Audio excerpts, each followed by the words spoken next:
মজলিসে শুরার অন্যতম সদস্য, বাংলাদেশ জামাত ইসলামীর বাগেরহাট জেলার অভিভাবক, সম্মানিত জেলা আমির হযরত মাওলানা রেজাউল করিম, প্রধান বক্তা রামপাল মোংলার জনপ্রিয় জননেতা অ্যাডভোকেট মাওলানা শেখ আব্দুল ওয়াদুদ এবং আমার ভাই যুবনেতা জনাব মঞ্জুরুল হক রাহাত, মঞ্চে উপস্থিত আমাদের নেতৃবৃন্দ, আমার সামনে উপস্থিত এই কয়লারহাট এলাকার সম্মানিত মুরব্বিয়ান, পর্দার আড়ালে মা ও বোনেরা, আমার মাইকের আওয়াজ যে পর্যন্ত যাচ্ছে তাদের সকলকে আসসালামু আলাইকুম ওয়া রাহমাতুল্লাহি ওয়া বারাকাতুহু। সর্বপ্রথম মহান মনিবের দরবারে শুকরিয়া আদায় করি। গত 17টি বছর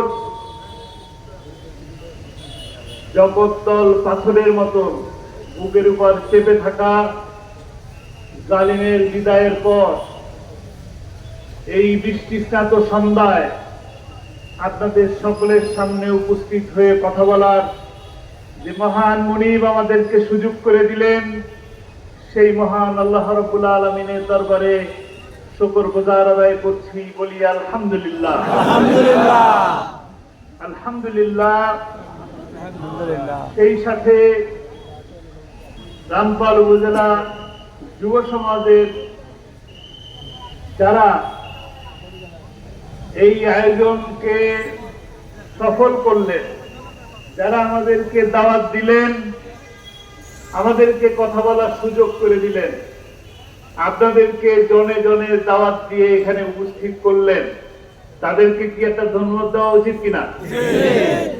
তাদেরকে আপনাদের তরফ থেকে, আমার তরফ থেকে আন্তরিক ধন্যবাদ, মোবারকবাদ, অভিনন্দন।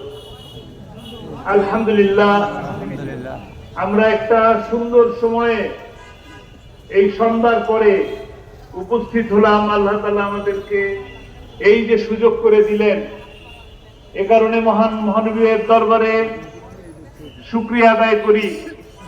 আলহামদুলিল্লাহ। এই স্বল্প পরিসরে এই বৃষ্টির মধ্যে আপনারা যে এত মানুষ উপস্থিত হলেন, অল্প একটু জায়গার মধ্যে কত মানুষ দাঁড়িয়ে আছেন, বসার জায়গা দিতে পারেন নাই। এই বসে থাকার পিছনের কারণ কি? কারণ রাসূল সাল্লাল্লাহু আলাইহি ওয়াসাল্লামের মহব্বত। রাসূল সাল্লাল্লাহু আলাইহি ওয়াসাল্লামের জীবনী আলোচনার এই অনুষ্ঠানে আপনারা এসেছেন নিশ্চয়ই আমাদের প্রিয় ভাই রেজাউল করিম ভাইয়ের চেহারা দেখার জন্য না, বদুল ভাইয়ের চেহারা দেখার জন্য নয়, বা শামীম সাইদির চেহারা দেখার জন্য নয়, নাকি রাসূল সাল্লাল্লাহু আলাইহি ওয়াসাল্লামের জীবনীকে সামান্য একটু জানার জন্য, বোঝার জন্য এখানে আগমন। এই স্বল্প পরিসরে ওই মহান ব্যক্তির সম্পর্কে আলোচনা করা অত্যন্ত দুঃসাধ্য একটি ব্যাপার। এই মানব জাতির জন্য মহান নবী, বিশ্ব নবী, আখেরি নবী মুহাম্মদ রাসূলুল্লাহ সাল্লাল্লাহু আলাইহি ওয়াসাল্লাম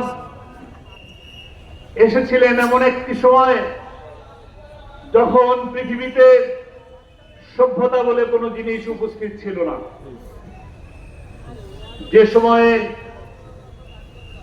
নারীদের ইজ্জত ছিল না, সম্মান ছিল না, মর্যাদা ছিল না, যে সময় সাদা কালোর পার্থক্যে মানুষের উপরে নির্যাতন করা হতো। এমন একটা সময় ছিল যে সময় কন্যা সন্তান জন্ম নেওয়া হলে সেই কন্যা সন্তানকে জীবিত কবর দিয়ে দেওয়া হতো।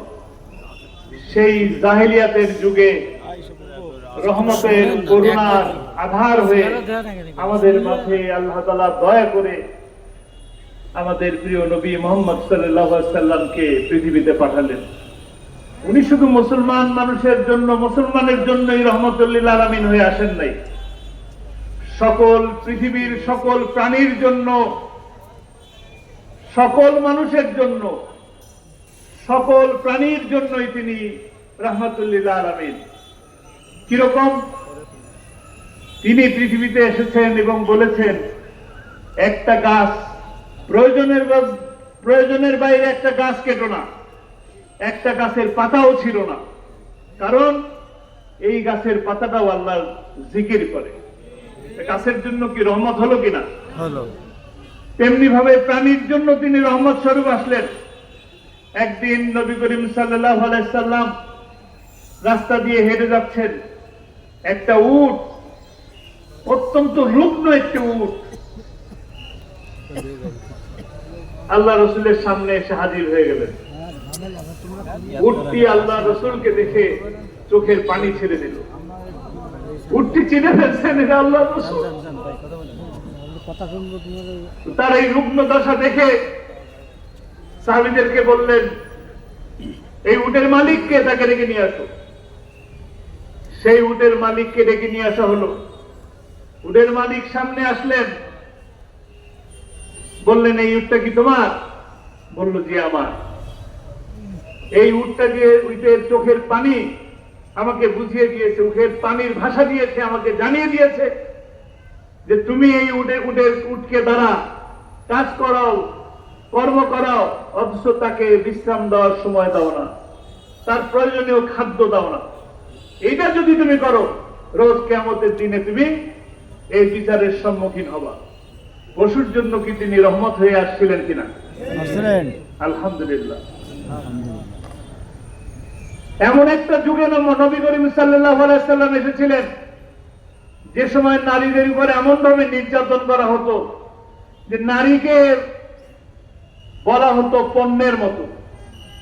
যে নারী জানতো না তার ইজ্জত কি, সম্মান কি, মর্যাদা কি, পুরুষরা তাকে দাসী হিসাবে গ্রহণ করত, পুরুষরা তাকে ভোগ করত।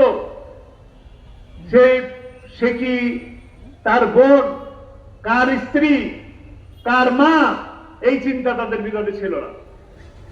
পুরুষরা তাকে ভোগ করার পরে যখন সে অন্তঃসত্ত্বা হতো, বন্ধুদের মাঝে তাকে ডেকে নিয়ে আসা হতো, আয়োজন করে ড্রয়িং রুমে এরকম মজলিসে, ভরা মজলিসে তাকে উপস্থিত করা হতো। সেই নারীকে, অন্তঃসত্ত্বা 7-8 মাসের নারী, সেই নারীকে সামনে নিয়ে আসার পরে তাকে উলঙ্গ করা হতো।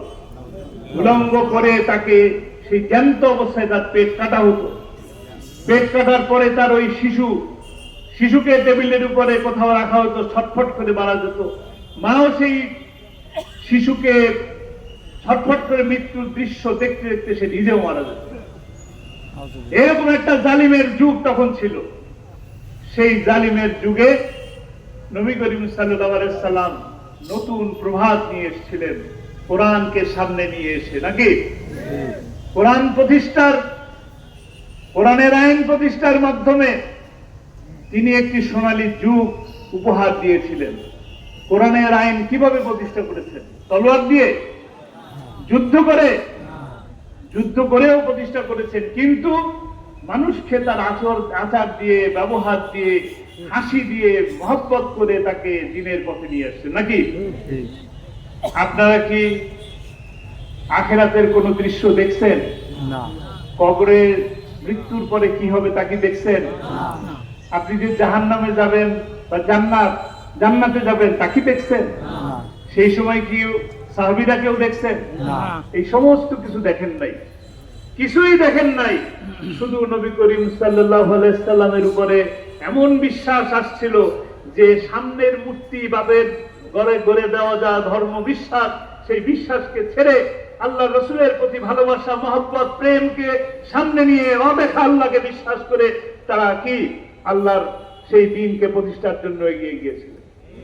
তারা দেখে নাই আখিরাত কি জিনিস, তারা দেখে নাই জাহান্নাম কি জিনিস, তারা দেখে নাই জান্নাত কি জিনিস, তারা দেখে নাই আখিরাতের সেই বিশাল কঠিন সে প্রশ্নের সম্মুখীন হতে হবে, সেই সমস্ত সময়ে কি ধরনের যন্ত্রণা হবে তা কিছু দেখেন নাই। কিন্তু শুধুমাত্র মুহাম্মদ সাল্লাল্লাহু আলাইহি সাল্লামের কথার উপরে বিশ্বাস করে তারা ঈমান এনেছিল। আজকে এত যুগ পরে, 1400 1450 বছর পরে আমরা ওই একই কথার উপরে বিশ্বাস করে আছি নাকি? সেই মহব্বতকে আমরা, সেই মোহাম্মদকে আমরা এখনো সেই রকম ভাবে ভালোবাসি, দেখি নাই। আমরা কি কেউ দেখেছি? দেখি নাই। আমরা কেউ দেখি নাই নবী করিম সাল্লাল্লাহু আলাইহি সাল্লামকে, অথচ নিজের জীবনের থেকেও বেশি ভালোবাসি। ভালোবাসি কিনা? কেউ যদি আজকে তাকে নিয়ে গালাগালি করে তাহলে আপনি কি করবেন? জান দিতে কেউ বাধা দেয় না, জান দিয়ে দিতে কি আমরা একেবারে প্রস্তুত না? ইনশাআল্লাহ একদম জীবনটা দিয়ে দিতে প্রস্তুত। আমার নবী নিয়ে, আমার রসুল নিয়ে কেউ কটূক্তি করুক, কেউ করে, আমরা তা মানি না। মানতে পারি না, পারি না, পারি না, পারি না, পারি না। সেই নবী করিম সাল্লাল্লাহু আলাইহি সাল্লামের সোনালী যুগ কিভাবে আসলো? তার ব্যবহার দিয়ে, আচার দিয়ে, তার হাসি দিয়ে, তার ক্ষমার উজ্জ্বল দৃষ্টান্ত দিয়ে। তার জীবনের আলোচনায় স্বল্প পরিসরে আলোচনা করা সম্ভব না।